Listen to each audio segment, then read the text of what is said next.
নমস্কার, আপনারা দেখছেন ট্রাইভ টিভি বাংলা। নীতি নির্ণয় আর দুর্নীতির আরও একটি পর্ব নিয়ে আপনাদের সঙ্গে আমি শান্তনু। আপনারা 100-র ওপর পর্ব দেখে ফেলেছেন ইতিমধ্যেই। নীতি নির্ণয় আর দুর্নীতির বিভিন্ন অতিথিদের দেখেছেন, তারা এসছেন, বিশ্লেষণ করেছেন। যে টপিক নিয়ে আমরা কথা বলছি তার ব্যাপারে আমরা আপনাদের সামনে তুলে ধরেছি। আপনারাও বিভিন্ন পর্ব দেখেছেন, সোশ্যাল মিডিয়ায় আপনাদের কমেন্ট করেছেন। আজকের পর্ব শুরু করবার আগে আপনাদের নামকরণ নিয়ে একটা প্রশ্ন করব আপনাদেরকে। নামকরণ কেন বললাম? আমরা প্রত্যেকে একজন নাম, তো আমাদের নাম আছে। আমার নাম যেমন শান্তনু, যারা অনুষ্ঠান দেখছেন আপনাদের প্রত্যেকের নাম শান্তনু, কিংবা যাই নাম থাক না কেন। এরকম একটি পরিস্থিতির মধ্যে ভাবুন, যদি সিলেক্ট করতে বলা হয় কোনটা বাঁচবেন? আপনারা ভাবছেন আমি নাম নিয়ে কেন বলছি। কারণ মুখ্যমন্ত্রী খুব রিসেন্টলি 21শে জুলাই মঞ্চে এবং তার আগে অন্য একটি মিছিলে যখন তিনি হেঁটেছিলেন, তিনি বলেছিলেন জগাই, মাধাই, গদাই। আবার তারপর বলছেন রাম, বাম এবং শ্যাম, তিনটে। তাহলে শ্যাম কারা? আর এই জগাই, মাধাই, গদাইদের মধ্যে কোন নামটা পছন্দ বলুন তো? আপনাদের নয়, আজকের পর্বে যিনি আছেন তিনি আপনাদেরকে উত্তর দেবেন এবং আরও অনেক তথ্য এবং আলোচনা আমরা তার সঙ্গে করে আপনাদের সামনে আমরা পরিবেশন করব। আপনাদের সঙ্গে পরিচয় করে দেবো। বাদিকে বসে আছেন আপনাদের খুব পরিচিত মুখ, এআইসিসি মেম্বার এবং প্রদেশ কংগ্রেস মুখপাত্র সৌম্য আইচ রায়। সৌম্যদা, আপনি প্রথমবার ট্রাইভ টিভি স্টুডিও এসছেন। আপনাকে আপনাদের এই অনুষ্ঠান নীতি নির্ণয় দুর্নীতিতে স্বাগত। আপনি হাসছেন, আমি যেভাবে অনুষ্ঠান শুরু করলাম তাতে কোন নামটা আপনাদের পছন্দ? মুখ্যমন্ত্রী আপনাদের অপশন দিয়েছেন, একদিকে বলছেন জগাই, মাধাই, গদাই আর বাম রাম। বাম রাম তো বুঝলাম, শ্যাম বলছেন, বলুন। ওই একটা পুরনো কথা আছে, ওটাও কোথাও উনি জানেন না। ওনার আসলে পাঙ্গপাং বইতে ওটা লেখা নেই। উনি বলতেন ওই যদি না থাকতো জগাই মাধাই, নিমাইকে কেউ চিনত রে, নিমাইকে কেউ চিনত লোকে। তো ও নিমাইকেও পশ্চিমবাংলায় যার যখন মনে হয়েছে তখন এসছেন, যখন এরও সাহায্য নিতে হয়েছে। আসলে উদরপিণ্ডি বুদর ঘাড়ে চড়ানোর একটা পুরনো ট্র্যাডিশন। বেশ বলেন এইসব কথাবার্তা, কে গুরুত্ব দেয় এসব কথাবার্তা? ওনার কথার কোনো গুরুত্ব নেই। না, আপনাদেরকে বলছেন, আপনাদের তো মহাশূন্য হয়ে যাবে কথা। বাম ফ্রন্ট এবং আপনাদের কথা বলছেন, তাহলে আর মুখ্যমন্ত্রী এসব কথা কিন্তু সৌম্যদা 2011 সালে কিন্তু আপনাদেরকে সঙ্গে নিয়েই আজকে তিনি মুখ্যমন্ত্রী। তারপর ছুঁড়ে ফেলে দিল সৌম্যদা। শুধু আমাদেরকে কেন, 19টা দল, কার সেই মুন্সিয়ানা ওনার আছে, মানে ম্যানেজ করার মুন্সিয়ানা ওনার আছে। বেশ, একদিকে বিজেপি, একদিকে কংগ্রেস, একদিকে নকশাল, একদিকে অমুক, একদিকে তমুক। ক্ষমতা, আসলে মাননীয় মুখ্যমন্ত্রীর নামটা মমতা ব্যানার্জি না দিয়ে ক্ষমতা ব্যানার্জি দিলে ভালো হতো। ইজ অ্যাপ্রোপ্রিয়েট টার্ম, ক্ষমতা ব্যানার্জি, দেখলেন আরও ভালো। পশ্চিমবাংলায় জাহার নামে পাঠিয়ে দিয়ে এখন এইসব কাব্য করছেন, এসব শুনতে হচ্ছে লোককে। যে রাজ্যে মাথাপিছু রোজগার নেই, বেকারদের কারখানা হয়েছে বাংলায়, পরিযায়ী মেধারও পলায়ন হচ্ছে, পুঁচিরও পলায়ন হচ্ছে। আর মুখ্যমন্ত্রী ওখানে এসে কী সব আবল তাবল বলছেন, শহীদ স্মরণে স্মরণ সভা, সেটা তো এখন আমি আসবো সেখানে। সেই স্মরণ সভায় আছে বাঙালিয়ানা নিয়ে, বাঙালি আবেগ নিয়ে। বাংলা বিজেপি অধ্যুষিত রাজ্য, যেখানে বিজেপি আছে, বাংলায় কথা বললেই নাকি হেনস্থা করা হচ্ছে, ডিটেনশন ক্যাম্প। আপনাদের স্ট্যান্ড আমি আগে জানতে চাই। না শুনুন, খুব ভালো কথা, খুব ভালো কথা। কিন্তু আমি বলবো মাননীয় মুখ্যমন্ত্রী আসলে কখন কি বলেন ওনার তো খেয়াল থাকে না। আবার বলছেন যে পার্লামেন্টে নাকি বাংলায় এখন সাংসদরা কথা বলবে। নিশ্চয়ই খুব ভালো কথা। তো তাহলে আমার তো মনে হয় ইউসুফ পাঠান কি বাংলার টিচার খুঁজছে নাকি? ইউসুফ পাঠান, তারপর ধরুন ওই কি বলে সাকেত গোখলে, তারপরে আপনার কীর্তি আজাদ। আমার মনে হয় বাংলার টিচার ওদেরকে আগে দেওয়া উচিত। আসলে ইম্পোর্ট করে নিয়ে এসেছিলেন তো। শত্রুঘ্ন সিনহার নাম ভুলে গেছে। শত্রুঘ্ন সিনহা বাংলা ভালো বলতে পারে, আমি যতটুকু আমার জানা আছে। তো ওদেরকে ইম্পোর্ট করে নিয়ে এসছেন। তো বাংলায় তখন আর বাঙালি পাওয়া যায়নি, তখন বাংলা প্রীতি আর বাংলা প্রেম। ওই একটা কথা আছে বাংলায়, মুখ্যমন্ত্রীর জন্য খুব অ্যাপ্রোপ্রিয়েট লাগে, কাজের সময় কাজই, কাজ ফুরালে পাজি। বেশ বেশ। ইউসুফ পাঠানকে অমিত শাহর সভাতে দেখা যেত, ওটাকে নিয়ে আসা হলো ইম্পোর্ট করে ওনাকে। তখন মুর্শিদাবাদ জুড়ে বা বাংলা জুড়ে একটা অধীরবাবুর বিরুদ্ধে লড়াই করার তৃণমূলের কোনো লোক নেই। এখন বাঙালির জন্য প্রেম উতলে পড়ছে, আর ভোট মিটে যাবে তখন হাওয়া হয়ে গেছে সব। নিশ্চয়ই বিজেপি খারাপ কাজ করছে, 100% খারাপ কাজ করছে। বাঙালি অস্মিতা, বাংলার অস্মিতা, বাঙালি বাংলা নিশ্চয়ই বিজেপির এই অসভ্যতামির বিরুদ্ধে সমস্ত বাঙালি এক জায়গায় হওয়া উচিত। কিন্তু আপনি উত্তর দেবেন যে পশ্চিমবঙ্গে আপনার রেজিস্টার্ডকৃত পরিযায়ী শ্রমিকের সংখ্যা 22 লক্ষ, যদিও সেটা মাল্টিপোল্ড প্রায় কোটির কাছাকাছি চলে যাবে। কেন যেতে হয়েছে? আরামে গেছে। তারা গেছে কি মজা করতে গেছে? সব লাশ হয়ে ফিরে আসে। দক্ষিণ চব্বিশ পরগনা, উত্তর চব্বিশ পরগনা, মুর্শিদাবাদ, হুগলি, আপনি দেখুন, তারপরে উত্তরবঙ্গ। আপনি শিয়ালদা স্টেশনে চলে যাবেন, আমার কথা বিশ্বাস না হলে আপনি শিয়ালদা স্টেশনে যাবেন, হাওড়া স্টেশনে যাবেন, গিয়ে দেখবেন জেনারেল কম্পার্টমেন্টগুলো পুরো ভর্তি, পিঠে একটা ব্যাগ নিয়ে আর জলের বোতল নিয়ে ছেলেগুলো ছুটে চলেছে। কেউ যাচ্ছে কেরালা যাচ্ছে, কেউ যাচ্ছে তামিলনাড়ু। আগে কি হতো? আজ থেকে 20 বছর 25 বছর আগে আপনি দেখবেন, লক্ষ্য করে, বা 30 বছর আগে আমার রাজ্য থেকে ভালো ভালো ইঞ্জিনিয়ার ডাক্তাররা বিদেশে যেত। কেউ স্ট্যানফোর্ড যাচ্ছে, কেউ ইউকে যাচ্ছে, কেউ লন্ডন যাচ্ছে, কেউ আমেরিকা যাচ্ছে। এখন আমরা কাদেরকে পাঠাচ্ছি? কারা যাচ্ছে? যে মিনিমাম রোজগার করার জন্য যাচ্ছে। কনস্ট্রাকশন কর্মী যাচ্ছে, রঙের কাজ করার লোক যাচ্ছে, তারপরে আপনার সাধারণ চাষ করার জন্য লোকেরা যাচ্ছে, ফার্ম লেবাররা যাচ্ছে। মুখ্যমন্ত্রী ওরা বাঙালি না? এই যে কোটি কোটি ছেলেমেয়েরা, লক্ষ লক্ষ ছেলেমেয়েরা যখন চলে যাচ্ছে জীবনের ঝুঁকি নিয়ে, কখনো অমুক রাজ্যে মারা যাচ্ছে, কখনো অমুক রাজ্যে তার পরিবার নিয়ে চলে যাচ্ছে কেউ, আমরা বলছি এরা বাঙালি কি বাঙালি না? মুখ্যমন্ত্রীর চোখ দিয়ে জল বেরোয়, কাঁদেন রাজ্যের মুখ্যমন্ত্রী তাদের জন্য একবারও? এই বাংলায় একটা কারখানার নাম বলতে পারবেন যেখানে উনি 5000 লোকের কাজ দিয়েছেন? গল্প শুনেছেন? হ্যামলিনের বাসিওয়ালা প্রতি বছর আসে, ফি বছর ওই আপনার ওই কী বলে নিউ টাউনের কি একটা জায়গা আছে, 5000 6000 টাকা করে সব প্লেটে সব খাবার খাওয়ায়, সব ইন্ডাস্ট্রিয়ালিস্টরা আছে। বিশ্ববঙ্গ সম্মেলন, নিঃস্ববঙ্গ সম্মেলন, বিরাট বিরাট গাল গল্প নাটক, আলো জ্বলছে, খাওয়া দাওয়া হচ্ছে, বাপরে বাপ। ফরেন ডেলিগেটসরা তো আসে, অনেক বিনিয়োগের কথা গল্প, মানে বিরাট একেবারে 12 লক্ষ কোটি টাকার ইনভেস্টমেন্ট প্ল্যান। ভোটের আগে ঘরে ঘরে চাকরি, ডবল চাকরি। তাহলে কি ইনভেস্টমেন্ট কত? 3%। বেঙ্গল সামিট মিট 3%ও না। আপনি অ্যাকচুয়ালি খবর নিতে পারেন, মাথা পিছু রোজগার নাপতে নাপতে তলানিতে। আর পণ্ডিত কত বড়, মানে এদের তৃণমূলের লোকজন যারা ওনাকে ডোবাচ্ছেন ওনার পাশে থেকে, এসবও পণ্ডিত আছেন অনেক। তারা কি বলছেন? যে ন্যাশনাল অ্যাভারেজের থেকে আমাদের বেকার সংখ্যার বৃদ্ধি বেশি। ভাবুন আপনি, তর্ক আর যুক্তিটা দেখুন। তার মানে কি ন্যাশনাল অ্যাভারেজ কত? ন্যাশনাল অ্যাভারেজ কাদেরকে নিয়ে? ন্যাশনাল অ্যাভারেজ হয় আপনাকে সেখানে মিজোরামও আছে, মণিপুরও আছে, ত্রিপুরাও আছে, ছোট রাজ্য আছে, আন্দামান নিকোবর আছে।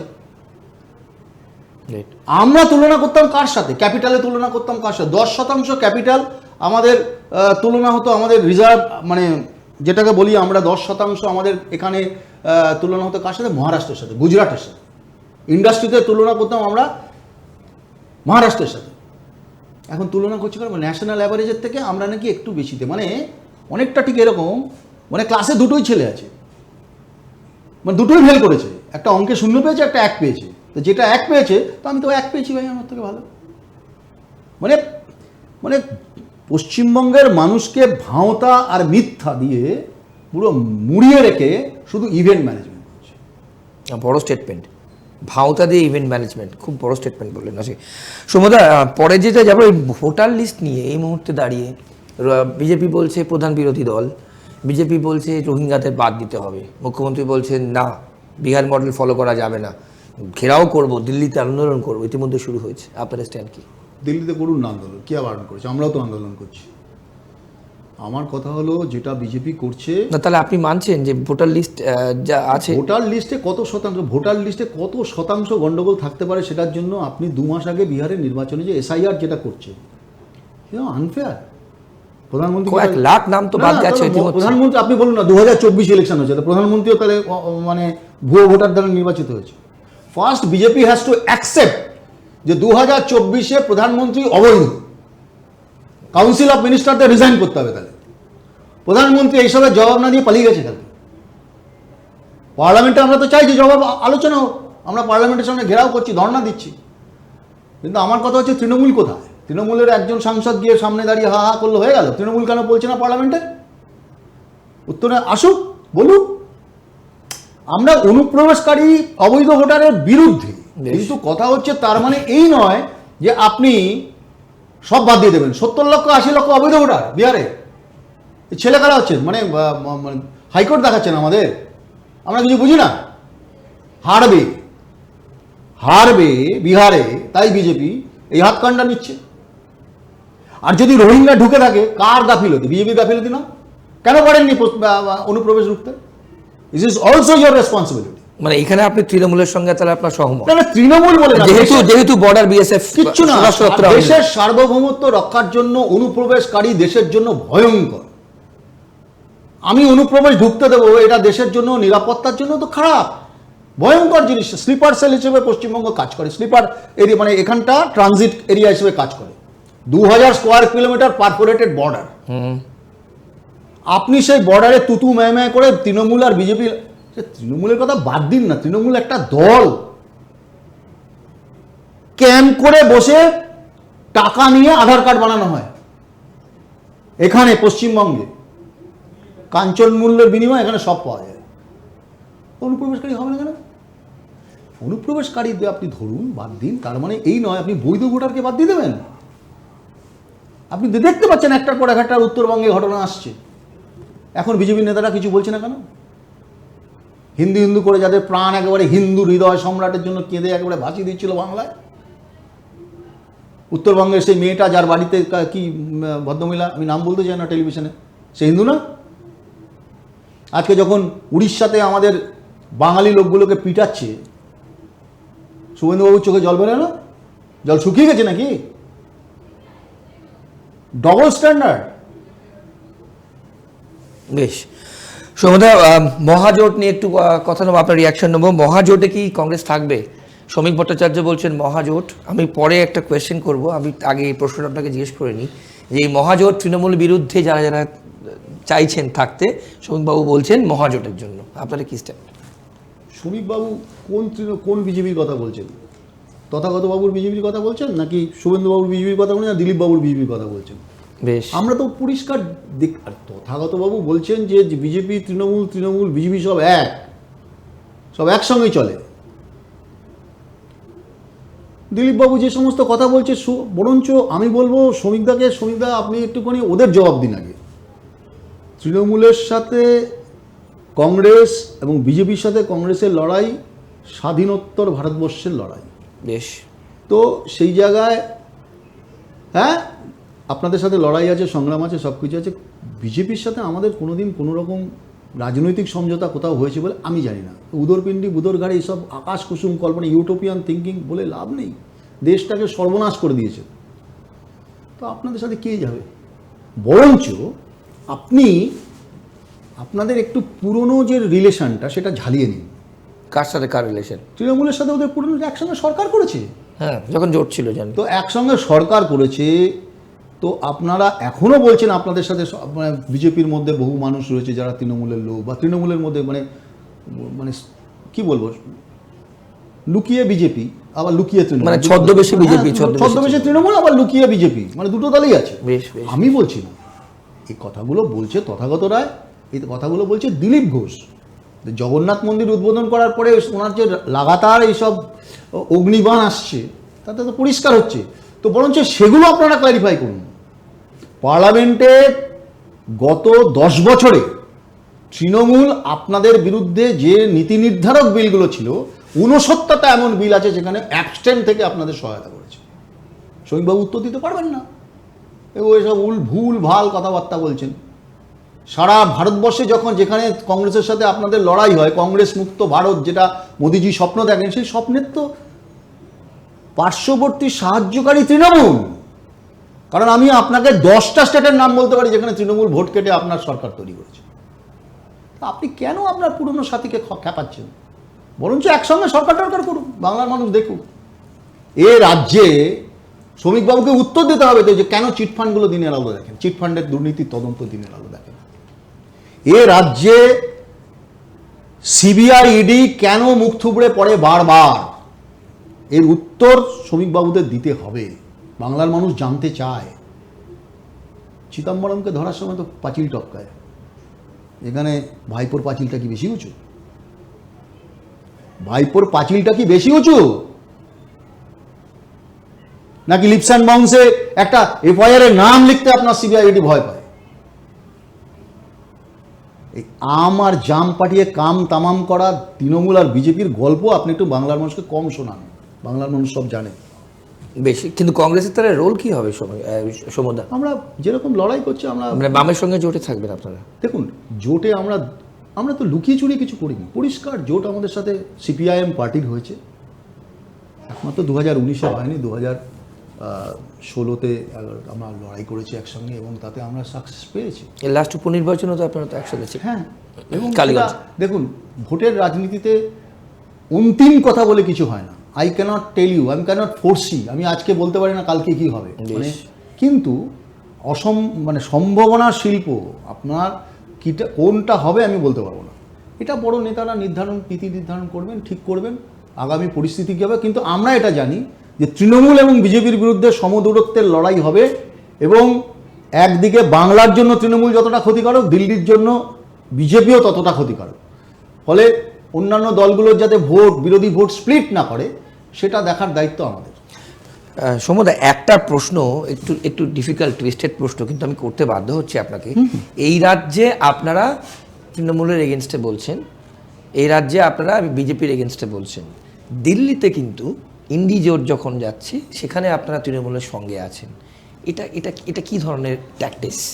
দিল্লিতে ইন্ডিয়া জোটের সঙ্গে আমরা আছি, এই প্রশ্নটা আপনি তৃণমূলকেও তো করতে পারেন, যে আপনি দিল্লিতে যাচ্ছেন গিয়ে ইন্ডিয়া জোটের বিরুদ্ধে করছেন, অথচ ওখানে মার্ক্সবাদী কমিউনিস্ট পার্টি তো আছে, এখানে সিপিএমের বিরুদ্ধে কেন বলছেন?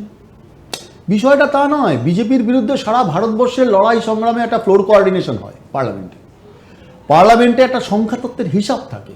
পার্লামেন্টে আমরা বিজেপির বিরোধিতা করার জন্য সবার আগে দেশকে বিজেপির জনবিরোধী নীতির বিরুদ্ধে আমরা সবাই তো এক জায়গায় ভোট দিতে চাই, আমরা তো চাই, কিন্তু তৃণমূল তো সেটা করে না, কার্যক্ষেত্রে সেটা দেখা যায় না। মার্গারেট আলবাকে জেতানোর জন্য আমরা যখন ভোট চাই তখন তৃণমূল দেয় না, তৃণমূল অ্যাবস্টেন্ট থেকে জগদীপ ধনখড়কে হেল্প করে, সাহায্য করে। জগদীপ ধনখড় যে রিজাইন করলেন, আপনাদের কি মনে পালিয়ে হয়? গেছে তো ভয় পেয়ে। অসুস্থ নন উনি বলছেন? ধুর, নরেন্দ্র মোদী অমিত শাহর বিরুদ্ধে কথা বলে ওই দলে কেউ থাকবে না, কেউ তো ওই দলটা হচ্ছে হাম দো আর হামারে দো, আদানি আম্বানি নরেন্দ্র মোদী অমিত শাহ, বাকি সব আছে হ্যাঁতে হ্যাঁ না বললেই শেষ, সব রোজ হাত তোলে গিয়ে ওখানে। দুটো মিটিংয়ে পার্লামেন্টে রাজ্যসভাতে জাস্টিস ভার্মার বিরুদ্ধে মোশনটা অ্যাকসেপ্ট করেছে 63টা এমপি, বলে বাড়ি যাও। তো কেন ক্রেডিট নেবে মোদি? রাজ্যসভার চেয়ারম্যান ক্রেডিট নিলে অসুবিধা হয়ে যাবে না? বিহারের ভোট তো সামনে, অনেকে বলছেন, অনেক রাজনৈতিক বিশ্লেষকরা বলছেন যে নীতিশ কুমারকে একটু হাতে রাখার জন্য, কিংবা হ্যাঁ, তো ওসব তো স্ক্রাচের উপর চেয়ারটা দেখানোর জন্য। দেখুন, স্ক্রাচের উপরে ভর করে চলছে, আপ কি বার 400 বার বলে 240, এখন দুটো স্ক্রাচ, একদিকে নীতিশ কুমার, একদিকে চন্দ্রবাবু, ডিপেন্ডেবল পার্টনার নয় না। আমি তো হচ্ছে পাল্টু চাচা, কখন পাল্টি মেরে দেবে কোনো ঠিক আছে নাকি? তো ভাই একটু মানিয়ে জমিয়ে চল বাবা, আর কিছুদিন চলতে হবে, তো মানানো গোনার চলছে আর কি। তার জন্য দানকার বলি হয়ে যায়, তাতে কি অসুবিধা আছে? আমাদের প্রাক্তন রাজ্যপাল ছিলেন। হ্যাঁ, তো কী আছে, অসুবিধা নেই। রাজ্যপাল ছিলেন পণ্ডিত মানুষ, বিদগ্ধ মানুষ, সে বিষয়ে তো কোনো সন্দেহ নেই। একটা সময় রাজস্থানে ঝুনঝুনু থেকে জিতেছেন, আমাদের মেম্বার ছিলেন অ্যাসেম্বলি। তো আমি তার পাণ্ডিত্য নিয়ে কোনো কথা বলছি না, নিশ্চয়ই, কিন্তু কথা হচ্ছে নীতির লড়াই কোনো, আমরা তো তার বিরুদ্ধে নো কনফিডেন্স এনেছি পার্লামেন্টে, বিরোধীদেরকে বুলডোজ করেছেন, কিন্তু যখন তিনি নরেন্দ্র মোদীকে খুশি করেছেন, নরেন্দ্র মোদী খুশি হয়ে গেছেন, এখন অখুশি করেছেন, এখন উনি বিদায় হয়ে গেছেন। বেশ, সম্ভবত তিনটে অপশন, কোনটা চুজ করবে আপনার দল? প্রথম হচ্ছে হিন্দুত্ব, যেটা বিজেপির প্রধান এজেন্ডা। দ্বিতীয় বাঙালি আবেগ, বাঙালি অস্মিতা, যেটা নিয়ে এই মুহূর্তে 21শে জুলাই ম্যাক্সিমাম সময় মুখ্যমন্ত্রী কিন্তু বলে গেছেন, সবাই এখন তাই বলছে। তৃতীয় লক্ষ্মীর ভাণ্ডার, স্বাস্থ্যসাথী, কন্যাশ্রী, বিধবা ভাতা, যত প্রকল্প আছে, এই তিনটে যদি পাশাপাশি আমরা রাখি, সৌমদা, খুব ডিফিকাল্ট কোয়েশ্চেন, মানুষ কোনটা বাঁচবে বলে মনে হয়? একেবারেই ডিফিকাল্ট কোশ্চেন নয়, আমরা মনে করি এটা একেবারেই ডিফিকাল্ট কোশ্চেন। আপনি সঠিক জিজ্ঞাসা করেছেন। মানুষ তো মানুষের মতো পছন্দ। দেখুন, দিনের শেষে সবাই মানুষ, প্রত্যেকটা মানুষের খিদে পায়, তার প্রতিদিনের চাহিদা লাগে, রুটি রুজি রোজগার, বাসস্থান, চাকরি বাকরি, বেকারত্ব। এ রাজ্যে শত শত রাম আর রহিমের এখনো কাজ হয় না। এই রাজ্যে শত শত সীতা আর রাবেয়ার পরনের বস্ত্র জোটে না। বেশ, এই রাজ্যে নয়, সারা দেশে এই হিন্দুত্ব, এই ডিসকোর্সকে, এই ফেলে সরিয়ে রেখে মানুষের জন্য কাজ করতে হবে। ফার্স্ট হচ্ছে হিউম্যান বিং। বেশ। এসব চলে না দাদা। আর এই প্রকল্প মাননীয় মুখ্যমন্ত্রী মাঝে মাঝে মস্তিষ্ক প্রসূতি এখন বলছে পাড়ায় পাড়া কী সব একটা একদম নতুন প্রকল্প। 8,000 আমাদের পাড়া, আমাদের পাড়া। এখন বলছে, আমার কথা হচ্ছে যে এই তো দুয়ারে সরকারটা কি তাহলে উঠে গেল? না, এটা আগের বার ছিল, ও এবার নতুন, এটা নতুন ও দিদিকে বলো শেষ হয়ে গেছে। আমি জানি না, আপনারা বলতে পারবেন। 8,000 কোটি টাকার একটা স্কিম নিয়ে এলো। আসলে ব্যাপারটা হচ্ছে বলুন, ওই খেয়ালি পোলাও পাকানোর মতো। মানে আপনার খেয়ালে একটা পোলাও এসছে, তা আপনি কতটা ঘি দেবেন সেটা আপনার ব্যাপার, দিতেই থাকুন না, তা তো অসুবিধা কী আছে? আপনার দিতে তো হবে না, ভোটের পরে বোঝা যাবে। আবার ডবল চাকরি। 8,000 কোটি টাকার বাস্তবিক সুরাহা কোথা থেকে আসবে, কোথা থেকে? আপনি কি জানেন লক্ষ্মীর ভাণ্ডারে কন্যাশ্রী প্রকল্পের টাকা কমানো হয়েছে বাজেটারি অ্যালোকেশন? পরিষ্কার এই 8,000 কোটি টাকার দিয়ে দিতে পারছে না। আমি সেই প্রসঙ্গে 8,000 কোটি টাকা আসবে কোথা থেকে? আনপ্ল্যান্ড এক্সপেন্ডিচার পশ্চিমবঙ্গের আকাশ ছুঁয়েছে। একটা শিশু জন্মালে আজকের দিনে 63,000 টাকা তার মাথার উপরে ধার। 63,000 টাকা।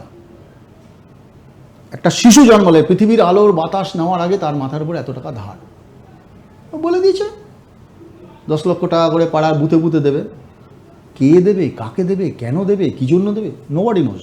ভোট মিটে যাবে, বাক্স পাটারা গুলি আবার শেষ। চলো।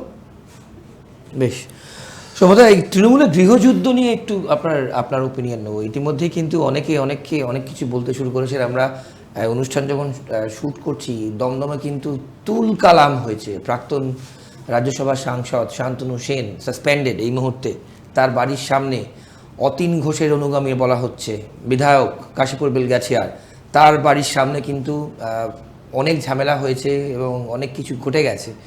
তো এর আগেও রাজন্য হালদারকে নিয়ে আপনারা দেখেছেন, কি বলেছেন, যে আপনার স্ট্যান্ড শুনুন। কি বলবো বলুন তো, তৃণমূলের থেকেও রেহাই পাবে না। বোতলের থেকে ভূত বেরিয়ে পড়েছে। এই ভূতকে আর বোতলে মাননীয় মুখ্যমন্ত্রী ঢোকাতে পারবে না। এই মৃতদেহের উপরে আতর ছড়ানো আর মুখ্যমন্ত্রীর পক্ষে সম্ভব হবে না। তৃণমূলকে তৃণমূল খুন করছে, তৃণমূলকে তৃণমূল মারছে। ভাগের লড়াই, হিস্সার লড়াই, এলাকা দখলের লড়াই। কে কত ভাগ রাখবে, কতটা কালীঘাটে যাবে, কতটা ক্যামাক্সিটি যাবে, কে কত টাকা নেবে, এই লড়াই। এলাকা ছাড়বে কেন বলুন তো? আমি টাকা দিয়ে পদ কিনি, আমি টাকা দিয়ে রিনিউয়াল করি, কাউন্সিলর বলুন। এরকম স্লোগান দেওয়া হচ্ছে যে হ্যাঁ, প্রমোটারদের থেকে কত টাকা নিয়েছো তার নাম বলে জবাব চাই, জবাব দাও। এটা তো কি দেখেছি, তো টেলার সবে শুরু হলো। আপনি বীরভূমে দেখছেন না, খুন করে দিচ্ছে। আপনি মালদাতে দেখুন, খুন করে দিচ্ছে, নিকেশ করে দিচ্ছে। ভাঙড়েও তো ঘটেছে, ভাঙড়ে হয়েছে। কিন্তু সবে শুরু। আপনি এই যে ভাগ, এই যে হিস্সা, কে কতটা রাখবে, কে কতটা নেবে? Survival of the fittest. এখন হচ্ছে তৃণমূলের মধ্যে survival of the fittest in corruption. মানে কতটা আপনি মালপত্র নিয়ে, আপনার এলাকা নিয়ে আপনি সুখে থাকতে পারবেন। আর ওপরে তো দিতেই হবে, এও দেবে ওও দেবে। কিন্তু এখন এ ভাগ ছাড়ছে না।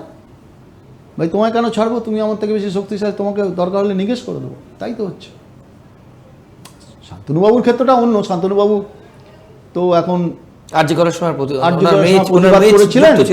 এখন তার ডিগ্রি নিয়ে টানাটানি পড়ে গেছে। একদম। এই রাজ্যে ডিসেন্টিং ভয়েস শান্তনুবাবুরা বুঝে রাখুন যে শান্তনুবাবুদের মতো লোকেদের এটা একটা শিক্ষা। এই বইটা আপনারা শিখুন, এই বইটা পড়ুন। যে রাজ্যে প্রতিষ্ঠান বিরোধী ডিসেন্টিং ভয়েসে কথা বললে তার শাস্তি হবে না। আবার হুমায়ুন কবির তো ডেডলাইন বেঁধে দিয়েছেন 15 তারিখ। হ্যাঁ, হুমায়ুন কবির ফবির এসবকে পাত্তা দেয় নাকি? হুমায়ুন কবিরের কথা আপনারা বলেন, আমি তো আর কোনো দল আছে নাকি যাওয়ার? আরো এবার হুমায়ুন কবিরকে একটা খাতা রাখতে হবে, কোন দলে আমি গিয়েছিলাম, কোন দিন কোন দলে ছিলাম, মানে প্রত্যেকটা খাতা এখন রেকর্ড রাখতে হবে। হুমায়ুন কবির রোজ দল, জামা কাপড়ে বোধহয় অত বদল করে না যত দল বদল করে। ও হুমায়ুন কবিরের কথা কেউ বলে নাকি? দূর। বেশ, একদম শেষ প্রশ্ন করবো সৌমদা, তাহলে কি হচ্ছে এত কিছুর পর, এত দুর্নীতির অভিযোগ, এত কিছুর পর মুখ্যমন্ত্রীর এই রিয়াকশনটা নিয়ে তারপর আমি শেষ প্রশ্নে যাব। যে সেদিনকে কিন্তু মুখ্যমন্ত্রী উড়িষ্যার ঘটনার কথা উল্লেখ করলেন, ছাত্রীর কথা, গায়ে আগুন কিন্তু কসবা গণধর্ষণ কাণ্ডে কিন্তু একটি শব্দও বললেন না, যেখানে ম্যাঙ্গো, কিরম ধরনের ম্যাঙ্গো সমুদা? বিষবৃক্ষর যে রোপণ করেছে 14 বছরে, সেই বিষবৃক্ষের ফল যে এরকম ম্যাঙ্গো হবে আমরা জানতাম। তো ম্যাঙ্গো গাছ তো আম গাছ, একটা শব্দ বললেন না। ম্যাঙ্গো তো একদিনে হয়নি, গাছের তলায় সার দিয়েছে, জল দিয়েছে তৃণমূলের নেতারা, তৃণমূলের নেতা, পুলিশ, একাংশের প্রশাসনের লোক মিলে একটা টক্সিক ককটেল পশ্চিমবাংলা। অপরাধীরা মনে করে এটা তাদের সরকার, অপরাধীরা মনে করছে এটা তাদের সরকার। আর মুখ্যমন্ত্রী তো দূরবীন বড়, 14 তলায় বসে একটা দূরবীন আছে, সারা পৃথিবী দেখতে পায় উনি কোথায় কোথায় অন্যায় হচ্ছে, শুধুমাত্র আমার রাজ্যে 11 কোটি মানুষের ক্ষেত্রে দেখতে পায় না। সেখানে অপারেশন ধামাচাপা, কলকাতার পুলিশ আছে, ধামাচাপা দিয়ে দাও, রাজ্যের পুলিশ আছে, ধামাচাপা দাও, এনসিআরবি রিপোর্ট যত কম দেখানো যায় করো। বেশি দিন চলবে না এটা। 26-এ কি হবে? হিটলার পারেনি, মুসোলিনি পারেনি, আপনিও পারবেন না। 26-এ কি হবে সমুদা? মানুষ ঠিক করবে, মানুষ বুঝবেন what is the priority of Bengal. প্রদেশ কংগ্রেসের স্ট্যান্ড মানুষ তো জানতে চায়। মানুষের সঙ্গে আমরা থাকবো। দেখুন, আমরা ওই যে যারা মাঝে মাঝে আমাদেরকে কটূক্তি করে ইত্যাদি ইত্যাদি করে, তারা ভালো থাকুক, সুস্থ থাকুক। মহাশূন্য বলছেন তাহলে আপনারা এবং বাম দুজনেই। কিন্তু দেখুন, আমরা তবু ওদের কাছে প্রাসঙ্গিক। মহাশূন্য আমরা এমএলএ, তবুও আমাদের পার্টি অফিস ভাঙতে হয়, তবুও আমাদের নেতাকে খুন করতে হয়, তবুও আমাদের এমএলএকে জোর করে নিতে হয়। মার্জিনাল ফোর্সকে এত ইম্পর্টেন্স দেওয়ার পেছনে যে তারা বোঝে যে কংগ্রেস এবং বামেদের যদি না আটকানো যায় পশ্চিমবঙ্গে, একমাত্র সঠিক বিরোধিতার জায়গায় এরা করবে। বিজেপি তো সঙ্গে আছে, allied force. So greater alliance with BJP never challenge by Trinamool or Trinamool challenge by BJP. মানে ফুললি সেটেড বলছেন। আবার কি, আপনি পশ্চিমবাংলায় একটা তদন্ত বলুন না। আপনি পশ্চিমবাংলায় এতগুলো সিবিআই ইডি তদন্ত হয়েছে, কারা কারা এই তদন্তের বলুন স্যাটিসফাইড? আপনি শুধু এইটুকু আমাকে বলুন। আপনি কংগ্রেস করতে হবে না, আপনাকে তৃণমূল করতে হবে না, আপনাকে সিপিএম করতে হবে না, বিজেপি করতে হবে না। আপনি সাধারণ মানুষ হিসেবে বলুন, পশ্চিমবাংলায় এত দুর্নীতি, এত লুট, এত পাট, এত চুরি, রাজহানি, একটা সিবিআই বা ইডির তদন্ত বলুন যে দিনের আলো দেখেছে। কেন হয় না? কারণটা কি? 14 বছর, long 14 years you are in the government. Right, একদমই একদমই। শোভদা, অনেক ধন্যবাদ। আপনি ব্যস্ত স্কেডিউলের মধ্যে আমাদের সময় দিয়েছেন। আপনাদের সকলকে অনেক ধন্যবাদ আজকের পর্ব দেখবার জন্য। আমাদের সঙ্গে সৌম্য আইচ রায়, এআইসিসি মেম্বার এবং প্রদেশ কংগ্রেস মুখপাত্র, আপনাদেরকে বিশ্লেষণ করলেন তাদের কি স্ট্যান্ড আগামী দিনে, এবং এই মুহূর্তে দাঁড়িয়ে যারা আপনাদের মনের প্রশ্ন যে কংগ্রেস কি করবে 2026-এ, অনেক কিছু শুনলেন, তিনি বিশ্লেষণ করলেন, আপনাদের সামনে তুলে ধরলেন। আজকের পর্বে একবার জন্য অনেক ধন্যবাদ। আজ এ পর্যন্তই। অন্যান্য সব খবরের জন্য দেখতে থাকুন ট্রাইবস টিভি বাংলা। নমস্কার, ভালো থাকবেন।